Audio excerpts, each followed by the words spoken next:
Welcome to Sightseeing Japan, the podcast where we explore the land of ancient highways. I'm Paul Bresson. And I'm Jason Nealing. Paul. Yes. Been on any good hikes lately this summer? Nothing to write home about. Nothing since our amazing hike through the mountains around Nikko? Well, I tried to take a hike up in Fergus Falls, and we were in the weeds for 3 minutes, and we all had ticks on us, and the dog had like 500 ticks on her. No. We spent 20 minutes just picking all the ticks off. How can you ever even be sure that you got all the ticks off of a dog? Yeah, we found one or two more later. Yeah. Yeah. Ticks are gross. This was on your cabin by the lake trip thing, right? Yep. So that didn't turn out so hot. You just turned around? We walked down the paved path a little bit after that, but it was like baking hot and we were all buggy, and we went back after 30 minutes or something. Okay. Have you ever in your life done a multi-day hike? Yes. Where? In some national park that I don't recall the name of in California. Right in the middle of California-ish. Okay. My brother sprained both of his ankles on the first day. No, this is coming back. I've heard this story. So we found the nearest campsite and pitched up. And yeah, I mean, I had a good time, but we went in the summer. It was really dry. It was hot. Everything was dead. I got to say, Paul, you're not doing the greatest job of selling hiking right now. Well, we didn't go to the right place at the right time of year. Okay. And don't go with my brother who has glass ankles. So maybe you would have had a better time with a little more preparation, a little more research, a little more something like this podcast that we're just about to do right now. Exactly. Okay. My brother flew out and he's like, let's go hiking. We were like, okay. And we went. That's as much thought as we had. Yeah, I've never done a multi-day hike, but it sounds like it would be really fun. Camping each night with your buddies under the stars. You're definitely into camping, so I feel like you would like a multi-day hike. I think I would. I always like the sound of the Appalachian Trail. That sounds really cool, but that's like real intense. If you do the whole thing. Yeah. Well, today we're going to talk about some of the best hiking trails in Japan.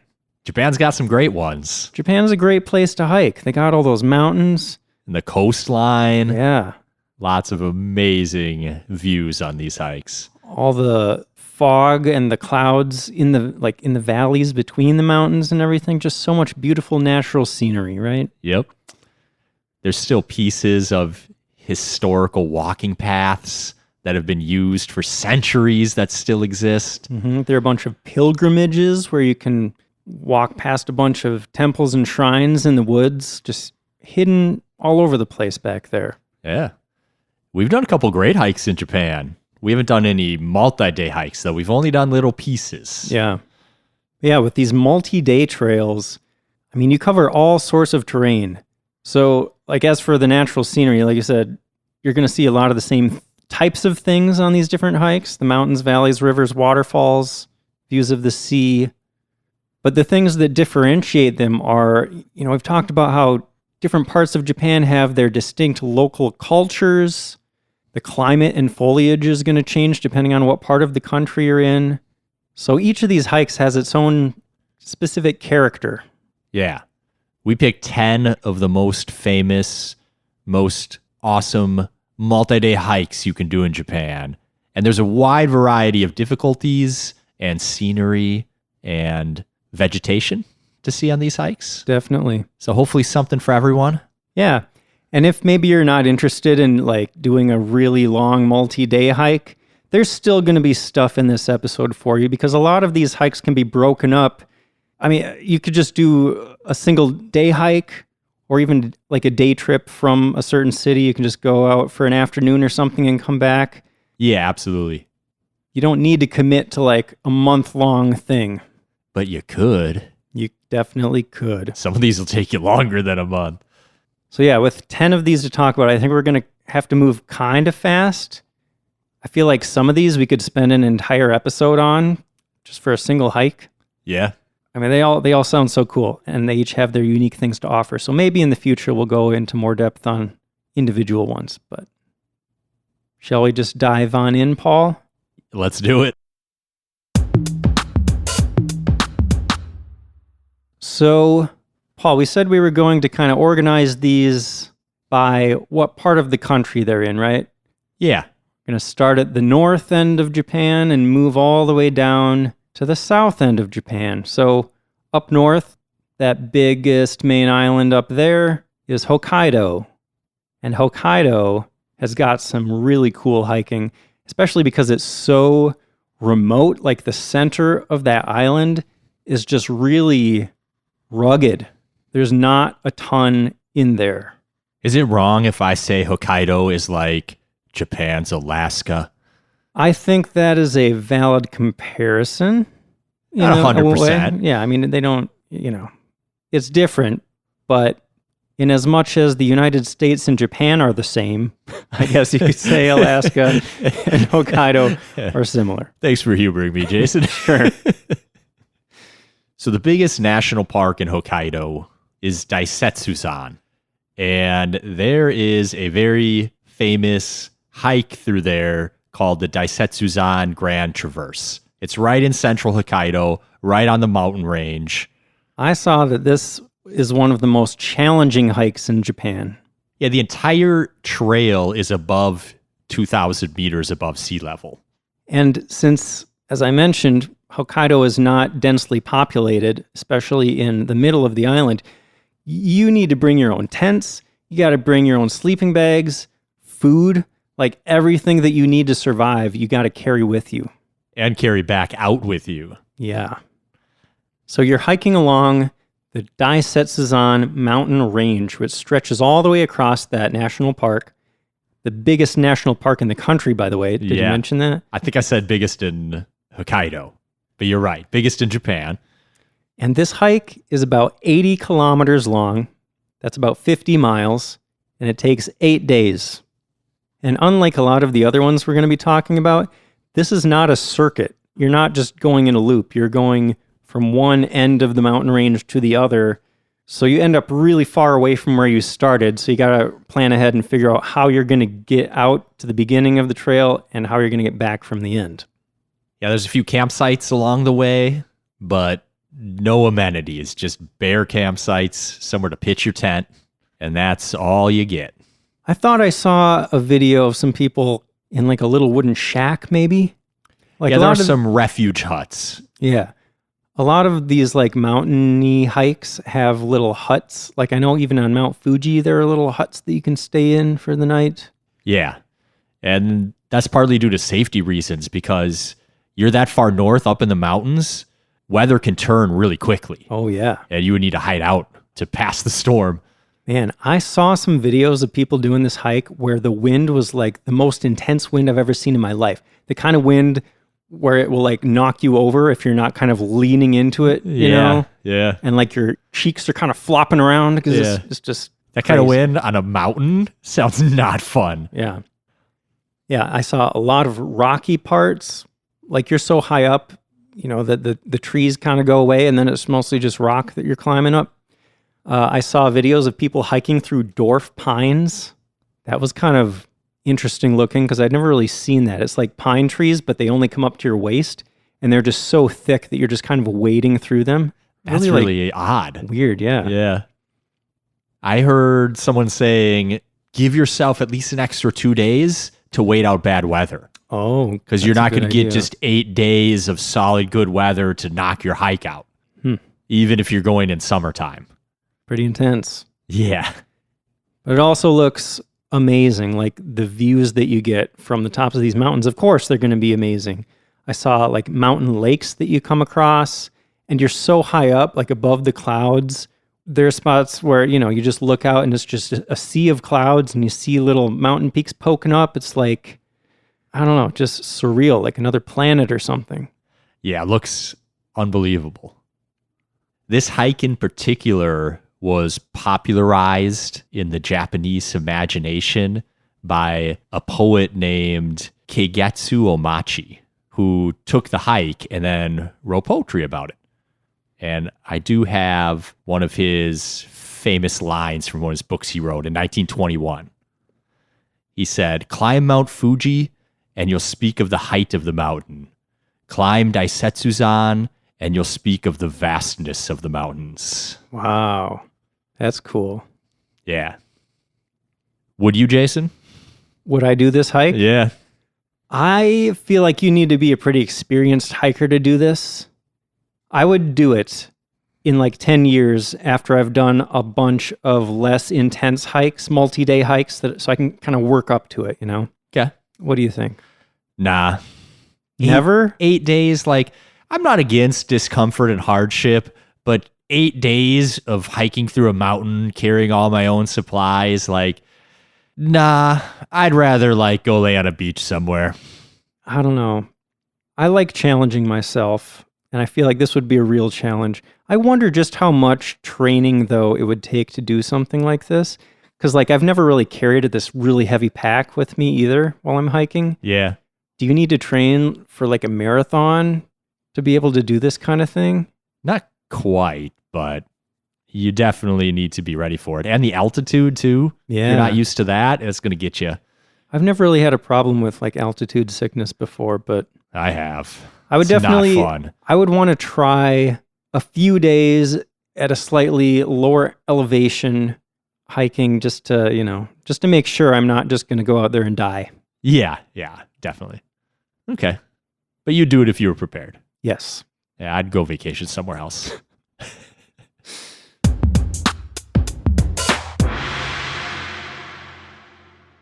All right, hike number 2, Jason. Hike number 2 is called the Michinoku Coastal Trail. This hike was actually established pretty recently in 2019, and it was established to reinvigorate tourism in the northeast Tohoku region.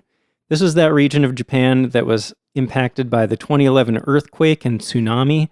A ton of towns were destroyed around there, and so this hike is kind of a way to bring tourism back and get people passing through these towns and seeing the beauty and the amazing local culture around there. That's awesome. Yeah. It's 1,000-kilometer long trail. That's about 620 miles, by the way. I did the conversions for all of these. Oh, thank you. I was just going to go with kilometers. I don't know what 1,000 kilometers is, but I have a, you know, slightly better idea of what 620 miles is like. Yeah, I'd agree with that. Anyways, 1,000-kilometer long trail.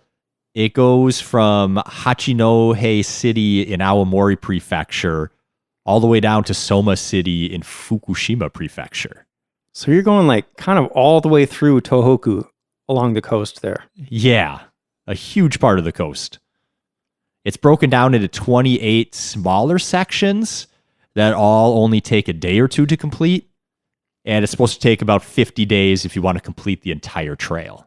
Yep. As for accommodation, you can either camp or, since you're passing through all these towns along the coast, there are hotels and guest houses that you could stay in too. That part of the coast is very famous for being beautiful too. I remember researching about that region, and they had all these best sightseeing places in Japan on the coast where you could see all these pine tree covered islands and things. Mm-hmm. And with all those little sections, you can kind of pick which area you want to see too. You can just, I'm going to hike these 5 sections if you want to see the rugged pine coast. But there's other parts further south that you get to see more wilderness and animals if you want to hike down there. Right. There's so many different types of shoreline. I mean, because the trail covers such a long distance. I saw some like really steep cliffs, really rocky kind of coastline, but then there are also beaches. I saw a ton of amazing rock formations out there. And there are even parts where you can take a boat out into the water and get a view of the rock formations from the water. That'd be amazing. Yeah. In my brief time on the Tohoku coast, I do remember seeing like a bunch of little islands out there, and just like, I don't know what it is about that part of Japan, but there is kind of a lot of just interesting looking coastline. It's not just like open sea. There's kind of a lot of stuff scattered around out there. So like we said, you're passing through a bunch of cities, so a fair chunk of this hike is on roads, but there are also more rural parts with a lot more wildlife, and there are a bunch of onsen along the way. Yep. A lot of these hikes have onsen, which is just makes any hike so much more enjoyable when you can rest your feet or rest your whole body in a hot bath each night. Oh, yeah. What did you see for difficulty for this one, Paul? Some spots that were moderate where it gets a little steep, but mostly not too bad. It's kind of the length that's more of the difficulty in most of it. Right. I saw in some of the more rugged spots, there are a lot of ups and downs, but also a lot of stairs, even in kind of more rural areas, like just wooden stairs, like in the woods and stuff. I guess we sort of came across that in Nikko a little bit too, in the mountains, just little small sections of stairs. Yeah, we did. Yeah. So be ready to climb a little bit, but I'd say intermediate probably is where this one lands. Agreed. I do this one because I can stay in a hotel every night. Yeah, this one sounds nice.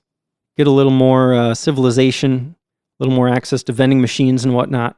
Yeah, I can have the comforts of sleeping in civilization and eating there, and then going out into the rugged wilderness for the day. But then I'm back for my adventure before the night. Exactly.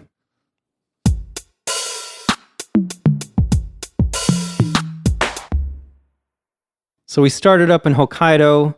That last hike was in northeast Honshu, the big main island of Japan. So what's the next hike? Where are we going next, Paul? Well, the next one goes kind of all over central Honshu. We're going to talk about the Basho Wayfarer's Journey, which is a hike that follows the footsteps of a Japanese haiku master, Matsuo Basho, who lived in the 17th century. And looking for inspiration for his writings, he went out on a hike that ended up taking him out for 6 months. Was that why he went for inspiration? Because what I read is he just kind of decided he'd had enough of his old life at some point, and he just decided, I'm just going to go off into the wild, and I'll probably never come back. That's what I read. Okay. I read inspiration. Maybe he definitely used it as inspiration later on. Right. His original motives maybe remain unclear. Maybe. The story that I saw that I like is that he was just like, you know what? I'm done with all this crap. I'm going out into the wilderness. But then he's like, the nature is so beautiful. I need to go back and write some poetry and stuff about this. That sounds nice. The beauty of nature reinvigorated and inspired him. And then he wrote a bunch of poems later. And some of those poems, by the way, can be found in his book called Narrow Road to the Deep North. Yeah, and that book is translated into English.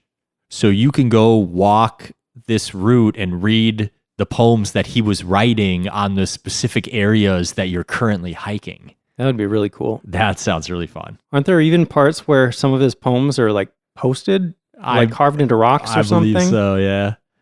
So you said he was gone for 6 months, right? Yeah. Did you say how far he hiked? I did not. 2,500 kilometers. Oh, man. That's 1,550 miles. That's like more than halfway across the United States, right? How far is it from one end of the U.S. to the other? A few thousand? I think it's like 2,000 from here to L.A.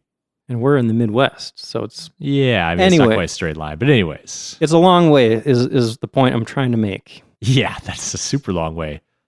He started in Tokyo, walked up north past Nikko, and then as far as Matsushima. That's up by Sendai. Yeah. And then he went back down along the western coast to Kanazawa and ended up down in Gifu Prefecture.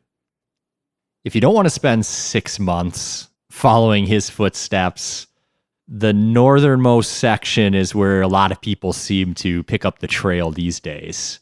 Okay. I saw that, yeah, you can take trains between a bunch of different points if you want to do a shorter hike. You can kind of pick as long of a section as you want. Yeah. So with all of that distance that you could cover, you're going to see all sorts of terrain, right? You can see mountains, rivers, streams, forests, pretty much everything that central Japan has to offer. Like you're going to get a taste of all that stuff. Yep. And since you're passing through a bunch of towns, accommodation looked like it was pretty easy to find. Yeah. I was unclear if that was for the entire place, but it seemed like it crossed through a lot of developed areas. Yeah. Did you read any of Basho's poems? No, you got anything? I just saw one that I saw in English. It was with awe that I beheld fresh leaves, green leaves, bright in the sun. I like it. Sounds like hiking. Paints a picture. Yeah. Nice. Did you see anything about the difficulty of that one? Intermediate? That's what I saw. Again, there are some steep parts, but it's mostly pretty easy. The biggest obstacle is just the extreme distance if you plan to do the whole thing. Yeah. Or even a big chunk of it. I mean, even just like a quarter of it is still pretty freaking long. Right? Hiking for 6 months straight is insane. Yeah. I'd love to do that, though. In great shape. Man, I would really... Actually, as a tourist, you wouldn't even be able to do the whole 6 months at once. You'd have to leave the country halfway through and come back. Yeah. What about time of year? When's the best time to do this? Fall. You get to see some nice colors. Definitely. Fall is a great time. Spring is also a good time. You see the cherry blossoms. I think that's going to be the case for a lot of these hikes. Spring for the cherry blossoms, fall for the colors, and then you miss the extreme cold in the mountains in the winter and the extreme heat in the summer. Yeah.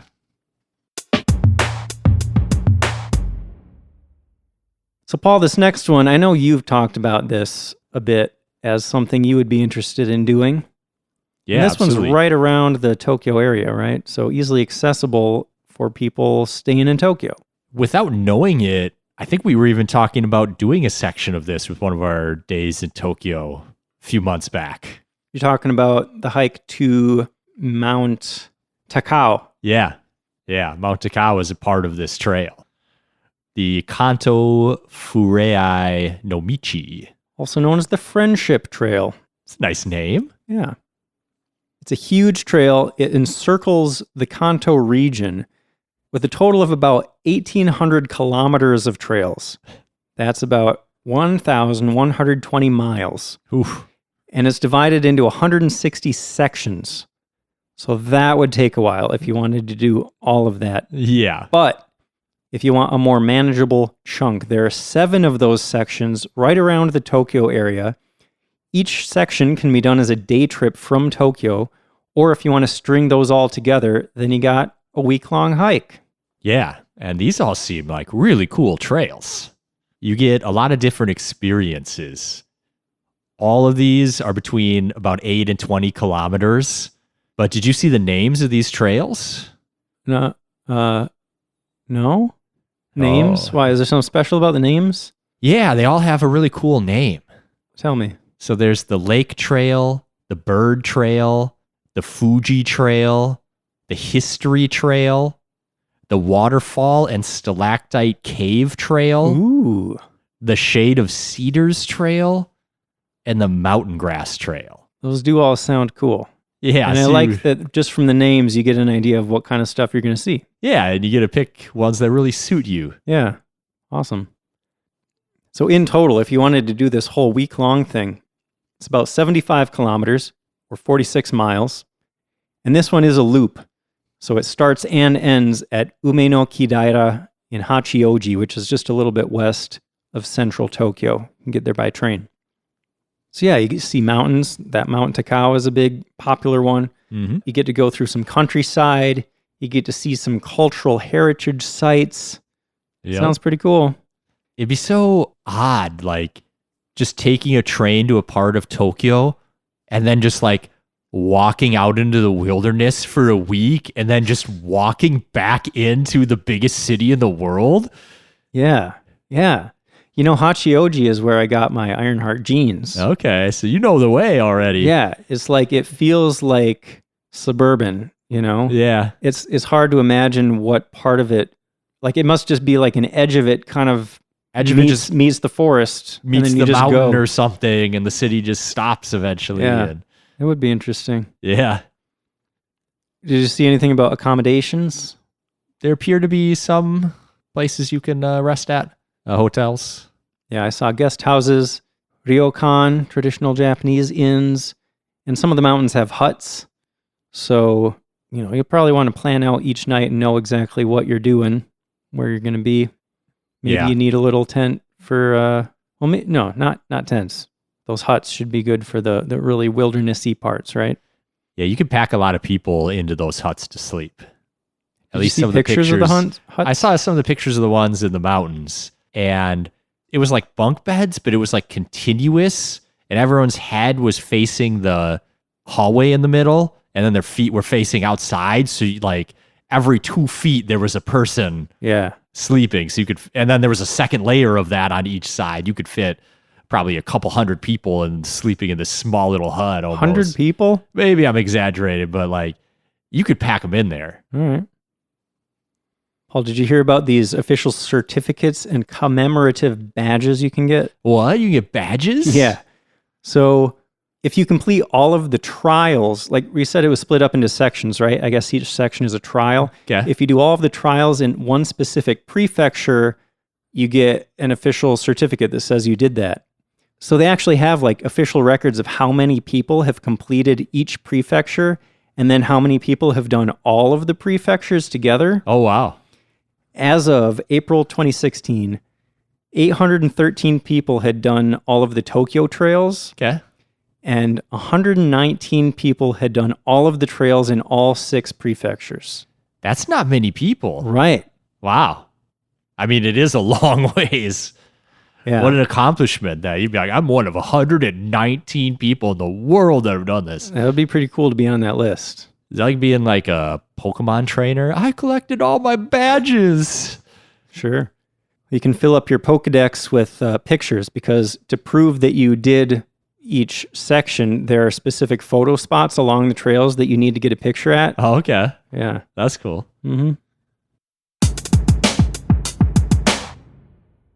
So that last hike was around the Tokyo area. Now, let's say we're heading from Tokyo down to Kyoto. There were a few main kind of highways that people took between those two cities hundreds of years ago. One of the main ones is our next hike, the Nakasendo. This was an inland trail. So there's the Hokkaido along the coast, and then the Nakasendo is through central Honshu, through the mountains and stuff. Mm-hmm. It's been used for hundreds of years. Samurai and daimyo took this trail back in the Edo period. A lot of history there. It's really cool, like just being there and thinking about all the people that have been along this path over the centuries, you know? I thought that was really cool. Because Paul and I did this hike, if that wasn't clear. Part of it, anyway. Part of it, yeah. Yeah, thinking about, we've probably walked on the same path that a number of Japanese most famous historical people have walked on before. Yeah. It's pretty cool. It is. Like the exact path. Yeah, those stones are still there, nestled in the ground. Yeah, the post towns built up along the path are still there. So you're walking through the same towns even that these people walk through. Yeah, that's so cool. So this trail is like relatively chill. It was reasonably easy to walk because all sorts of people had to walk it all the time. So it's like, it's not intense really. And you get to see a lot of different stuff. You get to see the countryside, mountains, streams, forests. And those post towns were all just little spots where people could rest for the night as they were traveling from Tokyo to Kyoto or vice versa. And so these post towns have been preserved to really feel like they would have hundreds of years ago. You're going to see traditional houses and inns, and it really makes you feel like you went back in time. That's one of my favorite memories in Japan was hiking that trail. It was just such a cool atmosphere. Agreed. They do a really good job of hiding all the power lines underground and stuff like that, so you don't see any really modern infrastructure. Yeah. Like you walk up to a town and it's like everything's made of wood and there are little farming plots on either side, and we saw some like rice drying in the sun. Yeah. And it's just the first really cool. Little post town we walked through literally had a little canal with a water wheel spinning. Mm-hmm. Like they were still making power with the water, you know? Yeah. It was so cool. So the entire Nakasendo is 530 kilometers or 330 miles, and it takes about a month to do the whole thing. But of course, you can split it up. You can just do certain sections. Paul and I just did a day trip, and you can, choose which section you want to do. We did one of the most popular ones, which is between Magome and Sumago. Very bite-sized little piece. And that little piece is inside one of the most popular, bigger sections of the trail, which is through the Kiso Valley. And from what I've seen, the entire Kiso Valley is just an incredibly beautiful place. The Kiso Valley area of the trail is about 85 kilometers long and passes through 11 different post towns. So if you want to do that whole thing, that'd keep you busy for a little while. Yeah, and you can stay in traditional guest houses in those little post towns. So you really get that feel. You can really pretend that you're living in the 1600s. Put on a geta and a kimono. Oh, man. Can you imagine hiking that whole thing in geta? Oh, man. Yeesh. That'd be brutal. It would be bloody. So I guess to give a little more detail on the section that we did, it was really easy to do it in a single day. We started from Tokyo. We took a train down to Nagoya, right? Yep. And then from there, we took a train near Magome and then had to take a taxi to get there finally at the very end. But then we hiked to Tsumago, and then we were able to just take a train back to Nagoya and then get back over to Kyoto by the end of the day. Yeah, it wasn't too hard. Yep. Someone, I think, in Discord asked, what do you do if you see a bear? Oh, yeah. Because there are signs here saying, watch out for bears. Right. And some hikers wear bells on them to jingle, jingle, make some noise to keep the bears away. But if you're not wearing a bell, there are also stationary bells on parts of the trail. So when you see a bell, you just ring it and then hope that any bears nearby hear it and are like, oh, that means I better walk the opposite direction from where that's coming from. Yep. If you see a bear, don't run. Remain calm. Try to be big. And yell at it a little bit, but not too loud. And you don't want to yell at it if you're really close to it. You don't want to startle it. Yeah. Just make your presence known and they should stay away from you. Best time of year to do this hike is, again, spring or fall, because you want to avoid the rain, the heat, and snow. And, of course, in spring, you got the cherry blossoms. Fall, you got the leaves. Yeah, we went in early fall, and it was gorgeous weather. Yeah, it was like perfect really hiking nice. weather. Yep. Definitely plan to take some time in those post towns. Paul, you said there's 69 of them, right? Yes. Did you say that? I believe I gave a number. If you did, I said it again. Yeah, and if the numbers conflict, 69. Okay. Yes. Yeah, the post towns Nice. are all really cool. They're gonna have like little shops and stuff. A lot of them have like historical stuff, old houses that you can kind of explore or at least look inside. I just remember the shelf out front of the one store that the cat was sleeping in, and Yeah, right next to those little like conical straw hats. yeah, the cat just kind of like looked like it belonged in this shelf. Like it was for sale too. Yeah. Yeah. So yeah, those post towns that we went through were super cool, but one that I still really want to visit that I haven't been to is Naraijuku, Narai. I've just seen so many pictures of this place. There's this one street going through it that is kind of up a hill, and you see the mountains in the background, and it's just so beautiful. Yeah. So if you're going to do that, stay in the post towns. Spend a night in a ryokan. Maybe find an onsen along the way. That'd be nice.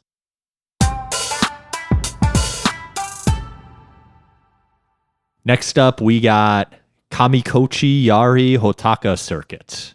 Yep, this is a hike through the northern Japanese Alps. It goes right along the border between Nagano and Gifu prefectures. So you're going to see some amazing mountain views, cliffs, and valleys. And this is a pretty serious hike. You summit two mountains, Mount Yarigatake and Mount Okuhotakadake, which are both over 3,000 meters high. Yeah. The fifth and third tallest mountains in Japan. That's serious. Like when we talk about Japanese mountains, we've talked about how a lot of them are just kind of really big hills. Yeah. These are legitimately bona fide mountains. Yes. This is considered the hike if you're going to hike anywhere in the Japanese Alps. The hike is, not super long. When you're looking at the numbers, it doesn't sound too intimidating. You got 34 kilometers or 21 miles long. That's a lot shorter than the other ones we've talked about so far. Takes about 3 to 4 days. There are huts that you can stay in along the way. So far, sounds not too bad, right? Yeah, so far. But this is actually one of the most difficult hikes in Japan. Like most of the hikes we've mentioned so far, you're going through a lot of woods and stuff. Even in the mountains, there's still trees and stuff. But here on these mountains, you're getting so high up that it's really just rocks. Like you're clambering over rocks. It's extremely steep. You're on your hands and feet a lot of the time. Yeah. Going up like nearly vertical. Yeah, you need your arms to climb and balance. When you get near the peaks, there's metal ladders bolted to the rocks that you have to climb up in places. There are a lot of spots on this hike where you're so high up and it's so steep, like you really don't want to look down. If you're afraid of heights, do not do this hike. Oh, definitely not. Paul, did you read much about the Daikiretto? No. Okay, let me tell you about this. So there's a ridge line on this hike called the Daikiretto, and it looks horrifying, man. Like people die here every year. A few people each year die on this I did hear section. that. Oh, a handful of people die every year. Yeah. So there's this incredibly narrow ridge. And if you stumble in either direction, left or right, like you're just going to fall down the mountain, you know? They call it a knife's edge ridge line. The views are supposed to be some of the best in the world, but it also looks like just terrifying. Like you're going to be shaking in fear if you're not an experienced climber. I saw a video of this guy that did it alone. Oh, wow. Which seems like a bad idea. Right. Like maybe he was super experienced or whatever, but Sure. I wouldn't want to do that alone. I wouldn't want to do any of these hikes alone, honestly. Right. But I think he was French. It sounded like it. Okay, that explains it. I don't know why I felt like I needed to mention that. I don't know that French people are particularly, I don't know. Completely anecdotally, I was playing games on my computer this week and I had YouTube videos like started auto-playing in the background and it started giving me mountaineering disasters. And 2 of the 3 videos I watched, one was about a French-Canadian guy and one was about a French guy. All right, maybe there's something there. Maybe. I don't know. But I got a quote from this guy. So he had like a GoPro on his helmet, I'm guessing. Okay. And here's what he said as he was going up like the steepest, mountain peaks. He says, "Jesus Christ, that was f***ing crazy. Now I'm scared. Oh, And like I said, he seemed like a seasoned hiker. And then later in the video, he overlaid some text that said, "Caution, difficult parts ahead." And I'm just thinking, oh, that other part wasn't like Wow. a difficult part? Yeah, I remember seeing videos of this and thinking like, I like climbing. Like I like climbing. I like it being a little bit dangerous, but I was like, whew, I'd maybe do this. But then I was like, with a pack on? No way. No chance. Yeah. I'd do it without a pack maybe. But carrying all my supplies with me? No. I don't need to risk my life for a hike, I don't think. Yeah. I will say, I was trying to think of a way of describing the pictures I saw for this hike and all the words like beautiful, amazing. I was like, whatever. That's not going to. So I'll say this. When I saw these pictures, I'm used to scrolling through a million pictures a day. I stopped and like stared at it with my mouth open for like 10 seconds. Like, whoa, you're above the clouds. It was unbelievable. Yeah. I saw the best time to do this hike is actually summer, not spring or fall like the other ones, because the rest of the year it's either too much rain, too much snow, or the huts are closed. I saw July to October is actually the best time to visit, and the high altitude helps with the heat of summer. It doesn't get too crazy hot, similar to like Mount Fuji. The only time you can even climb Mount Fuji is in those summer months because it takes a long time for the winter snow to melt. Yeah. And like the temperature changes so much from the bottom of the mountain to the top. Yeah. What's up next, Paul? We're going like south from Kyoto, right? Yeah. Next up, we got the Nakahechi Trail in the Kumano Kodo, which is in Wakayama, which is a peninsula or in a peninsula south of Osaka. Right. So before we get to this specific trail, I wanted to give some general stuff about the Kumano Kodo. That makes sense. You might have heard it called the Kumano Kodo Pilgrimage because it's a pilgrimage where monks hike and stuff. The Kii Peninsula is the biggest peninsula on Honshu. And it's pretty rural, so like it feels like an old-timey pilgrimage. You're hiking through forests and mountains. It looks really beautiful. If I were to sum up what the Kumano Kodo is, I guess, I would say it's a bunch of temples and shrines nestled in the forest, right? You're going through this beautiful forest, and you're just going to come across all these cool little temples and shrines nestled in the wilderness. I'd say that sums it up well. So the Kumano Kodo, this whole pilgrimage isn't a single trail. It's actually a network of 7 different trails. They've been in use for over 1,000 years, and the paths connect these 3 famous shrines, Kumano Hongu Taisha, Kumano Hayatama Taisha, and Kumano Nachi Taisha. So the length of your hike is going to depend on which section of the Kumano Kodo you want to do. The Nakahechi Trail that Paul mentioned is the most popular trail. Yeah. I also saw it called the Core Trail. It's also known as the Imperial Route because emperors and nobles were known to have walked this route. We are in that part of Japan. Yeah. The trail begins in Takijirioji, and to get to Hongu Taisha, it's about 40 kilometers. It takes 2 to 3 days. But you can keep going from there, hiking a total of about 70 kilometers. Or 44 miles. And seeing more of the shrines. I would want to do the whole thing because it ends, if you go all the way, it ends at Nachi Taisha. Have you heard about that? Or have you heard Nachi Falls at all? Yeah. That's what do you know about it? Not much.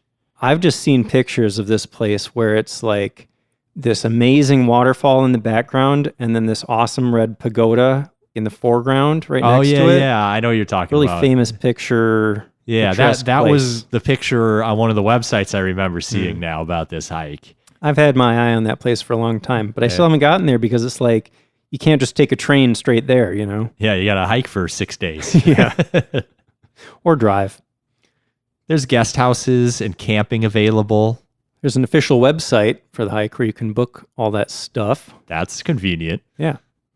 I also saw there's even a luggage shuttle service that can forward your luggage to your next accommodation.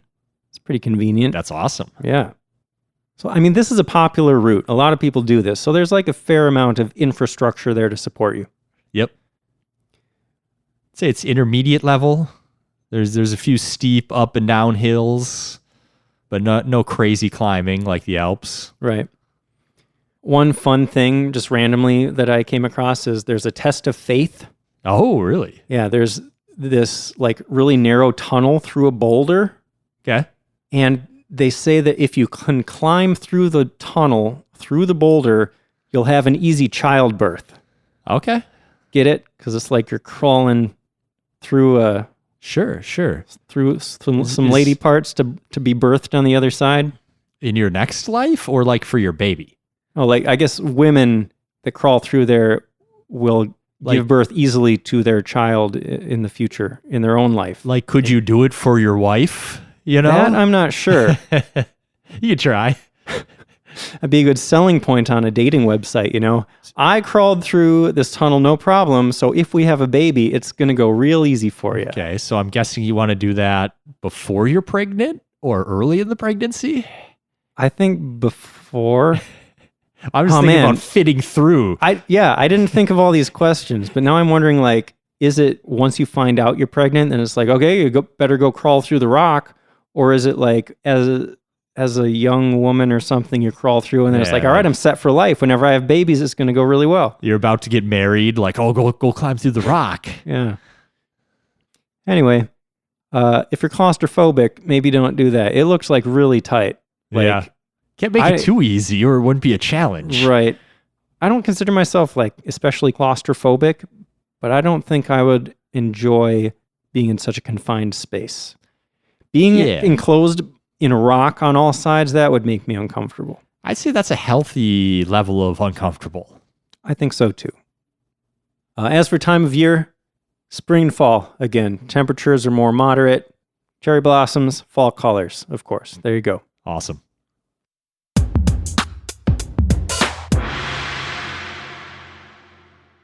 All right, Jason, I swear we didn't do this on purpose, but the 8th hike we have to talk about is the Shikoku 88 Temple Pilgrimage.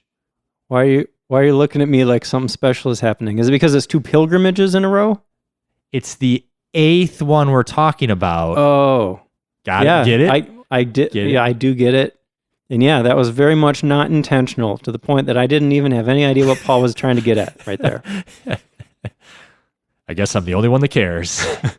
Anyways, the Shikoku Pilgrimage, also known as the Shikoku 88 Temple Trail, is a famous pilgrimage route on the island of Shikoku. Oh, yeah. That runs through 88 different temples. That's a lot of temples. It is. I think I told you, right, when I was in Takamatsu, I just randomly ran into that girl from Minnesota. Yeah. And I was like asking her what she was doing in Japan, and she was studying there. She was studying, I want to say somewhere near Tokyo or something. So I was like, well, what are you doing in Shikoku? Like, I feel like not many people make their way to Shikoku on their first trip to Japan or something, you know? Yeah. And she was like, well, we just wanted to do the Shikoku Pilgrimage. I was like, that's awesome. That sounds so cool. And she's like, yeah. But then we were like, we didn't realize how big of a deal it was. And we decided, oh, maybe we'll just like visit a few temples. And then we were like, oh, you know what? Let's just go to Takamatsu and then go back to Tokyo. Yeah, I mean, it's quite the hike. It definitely is. So one nice thing about this hike is that it is a loop. Yep. Start and end in the same place. It basically goes all the way around the perimeter of the island of Shikoku. So as a pilgrimage, of course, this path used to be walked only by monks, but in the Edo period, normal people started walking it. Not to imply that monks aren't normal people or whatever. Yeah, please don't imply that. They have a different lifestyle. I mean, I don't know. Yeah. Normal's maybe not the best word, but I mean, you know what I'm saying. Maybe I'm being ignorant here, but perhaps monks have more time on their hands to go take a hike like this. Well, they don't have 9-to-5 jobs, as far as I know. I'm sure they have sub-tempo responsibilities. But anyways, the trail's about 1,200 kilometers. Around 750 miles. Thanks, Jason. You're welcome. That's about a 6 to 8 week hike to complete the whole trail. But of course, you can just do a little section of it if you want. And apparently a lot of people just make it like a life goal to finish the pilgrimage. Like they'll do a section of it and then come back a few years later to do another section of it. Don't feel like you have to do it all at once. Yeah, that's really cool. And you can get a stamp from each temple along the way and track your progress. Yeah, I have more to say about that. But let me first just say like where kind of the hike goes, I guess. So people usually start at a temple called Ryozenji, which is in Naruto on the east edge of the island. And then from there, you can either hike clockwise or counterclockwise around the island. Although if you want to follow them in order, like the way they're numbered, they go clockwise. Okay, so you mentioned those stamps. If I were to do this, I would definitely want to get those stamps, which are called Goshuin. And these aren't specific to the Shikoku Pilgrimage either. You can get these at temples all over the country. Basically, you get a little booklet. Like there are special booklets they make specifically for this purpose. And then when you visit each temple, there's a counter that you can go to. You pay a few hundred yen usually, and then they'll put a special stamp in there. They have some calligraphy that they can add to the stamp. And these are considered sacred, these stamps. They're like commemorative stamps to show, that you were there. And I think it'd be really cool to have a booklet filled up with all 88 of those. Like that's really meaningful souvenir, I've seen lots of people getting those stamps before. Yeah? Yeah. They look cool. Like the calligraphy, it's art. Yeah. So as for room and board, you can eat local food. You can rest at onsen hotels, inns each night. Did we talk about difficulty yet? No. I saw it's mostly just an easy walk, but there are some steep parts when you're in the mountains. Like the trail isn't entirely around the perimeter. There are little parts that go inland, so you're going to be going uphill a little bit of the way. A lot of the temples are on the coast, but not all of them. It's also traditional to wear a white vest and carry a wooden staff with you on the pilgrimage. Yeah, the official tourism website actually recommends that because local people and businesses will recognize that you're doing the pilgrimage and they'll be more inclined to help you out. Like that's part of the local culture is helping out pilgrims. Yeah, I just imagine like walking into town at like 6 p.m. and the sun's starting to set and they're like, see you like, oh, do you have a place to stay yet? Have you eaten? Let's get you something. I wonder how they would react if you wore like a black and white get up with like those shoes with big buckles on them and kind of a big pointy black hat. You know what I'm saying? Yeah, I wonder too. Like American pilgrims. That's what I was trying to get at there. Probably get some stairs. What they told us about in elementary school, the pilgrims that had dinner with the Indians at Thanksgiving. You show up to Ryokan the first night and you're looking around at the dinner table like, oh, Japanese pilgrim. I thought they all looked the same all over the world. Crap. I feel so dumb. No, this would sound super cool. It does. Getting to go around the whole island, like that's awesome. Yeah. Just got to be prepared for doing that long distance thing. Keep your feet healthy, stay hydrated, all that good stuff. Yep. Best time of year for this one is again spring or fall. Spring or fall. Sounds super cool. And if you're wearing that pilgrim vest and stuff, I heard you could even get free accommodations. Oh. Like places might just welcome you in. Hey, stay the night. That's awesome. Yeah.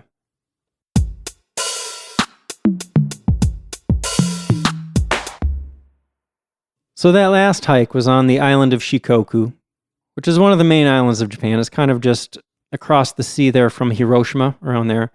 Now if we're going even further south, kind of southwest, that brings us down to Kyushu, another main island. The southernmost main island that's not Okinawa, if you consider that a main island.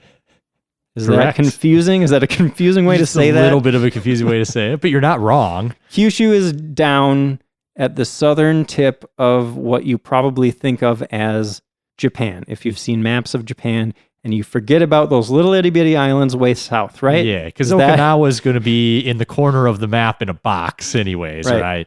Is that a less confusing way of saying that? I don't know. I think we're getting more confused. Look at a map. We're talking about Kyushu now. It's south. Look in that general vicinity. You should find it. Okay, this hike, we're talking about the Kunisaki Trek. It's located on the Kunisaki Peninsula, which is this kind of bulbous thing sticking off the northeast side of Kyushu. Mm-hmm. The peninsula has Mount Futago at the center and a bunch of forest and valleys rolling down from its summit. Futago-san has been the historic center of mountain worship in the area for both Shinto and Buddhist beliefs. For centuries. Yeah, going way back. So a bunch of shrines and temples are dotted all around on all sides of the mountain, and they're linked together by this hiking path. Yeah, it sounds really cool. On this hike, you're going to see a lot of Buddha statues. You're going to come across caves where monks would have taken shelter from the elements when they were doing this hike. You might go into that cave to take shelter too. That'd be pretty cool. Taking part in history, right? Try to meditate like a monk until the rain passes. In total, this hike is 134 kilometers or 83 miles. Takes about 10 days. Starts in Kumano Magai Butsu and ends at Futago-ji, a temple at the summit of Mount Futago. So basically, you're kind of doing like a spiral around the mountain that takes you up to the top. Yep. For accommodations, you're going to want to plan in advance. You can book hotels, ryokan, traditional Japanese inns, guest houses, and of course, Kyushu is famous for its many onsen. Yes. So, gotta get in some of those. Don't leave until you've had a proper onsen after the hike. Absolutely. Since you're climbing a mountain, the difficulty is probably advanced. I saw there's some cliff faces and spots where you could fall. So this is another one where if you're afraid of heights, you probably don't want to do this. You probably want to be an experienced hiker for climbing this mountain. There are more of those ridge trails where you're kind of using chains and stuff. Yeah. Those can be scary. Yeah. This one looked more fun to me, though. Like, this one I do. I didn't hear about people dying on this one, so yeah. Yeah. Yeah, they weren't just like, oh, yeah, some people are going to die, you know. Yeah. Best time of year I saw is March to June or September to November, which sounds suspiciously like spring or and fall. But remember, this is also southern Japan, so it's going to have a little more of a tropical feel than most of Honshu. So you're going to see like some different types of vegetation, I guess. But it's going to be even warmer. Like you really don't want to do this one in the middle of summer, I would think. Yeah.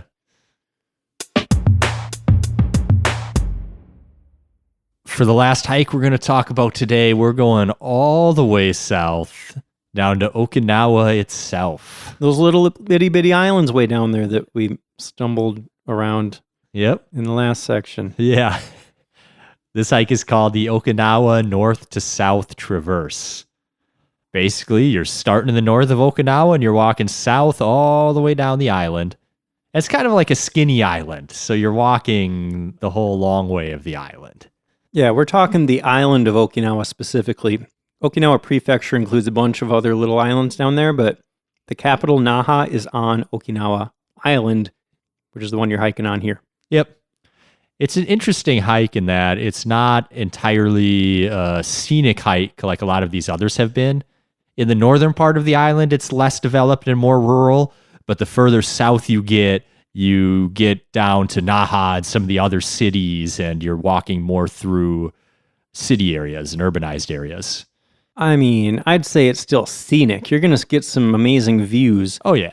So I have not hiked this whole thing, but I did take a bus pretty much along this route when I was staying in Naha, and then I took a day trip up to the north end of the island to visit Churaumi Aquarium, and it looked beautiful. Like, yeah, there are roads, but it's still not super densely populated or well developed in between there. So I get the sense that this one's kind of, I was going to say easier because you're on like pavement, but in a way that can be kind of harder on your joints because it's so hard. But I guess my point is it's slightly more developed in a sense than the other hikes, but you still get great views too. Yeah, you're going to see some really cool stuff, but you'll maybe be walking a little bit more on like a sidewalk of a road. Yeah, but you're going to see great views of the coast and the water. Yeah. And down in Okinawa, the vegetation is totally different. Like it just totally feels, it almost feels like a different country. If you didn't see signs and stuff in Japanese, you would feel like this can't be Japan. Like Okinawa has such a different feel. And that's kind of what I really love about it, is that it feels like a little tropical island, but it's also Japan. I don't know. Yeah. It's just kind of a cool, it's different. I haven't experienced it, but I want to.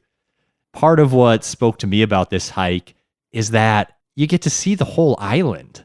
Like you get to walk from the north where there's less stuff all the way down through the bigger cities. That seemed really cool to me. Yeah. I don't think we said how long this one is. Nope, don't think so. What do you got? I saw about 110 kilometers or 68 miles. Takes 3 to 4 days with 7 to 8 solid hours of hiking in each day. Okay. That sounds like not that crazy, really. I mean, thinking about 110 kilometers in 3 days does seem like a lot. Thinking about those numbers does, but when you think, okay, let's say 3 days, 8 hours a day. I mean, you and I did the hike in Nikko. That was like 6 hours, and that was intense. Yeah. Going up and down mountains and stuff. Yep. If we could do a hike that was more flat. Yeah, we could do it. Yeah. I mean, definitely. Even just like running around in Tokyo or Osaka, you're probably doing 50, 20 kilometers a day anyways, you know? Yeah. And I mean, there are going to be a bunch of vending machines and kombini around. So you're always like, that'd be nice. Stay hydrated with whatever nice treat you want to grab. Yeah, I'm down for this hike for sure. Yeah, be awesome.